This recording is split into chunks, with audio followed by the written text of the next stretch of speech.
E nosso papel de mudamento de WAF, bueno, a congestão de Havre de Aruba está virando cada dia mais pisar, vapor de carga que está toca na nossa não por 30 como que não por tudo na serviço para descargar, consequentemente o vapor aqui está escorre para outra destinação, seja para drop nos containers de outro WAF ou para visitar outra destinação em La Aruba para último. Resultado dessa aqui está falta para comércio de Aruba e a tur carga está ganhando tardança inesperada, lo que está placa morto para comércio. Ayer vapor de carga Vega Betiao não por 30 half de Aruba como que não estava em cupo para descargar. E ela sigue rumbo para Corsou, com intenção para regressar o seguinte dia. Está AWE. AWE trova informou que não por ter serviço na Aruba e vai por seguir para Venezuela e outras destinações. Agora, o 30 half de Aruba teco outro semana este dia 18.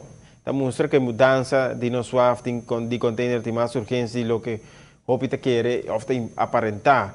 O AFME está disponível de 2 grúas, sino tampouco ele hace uma diferença.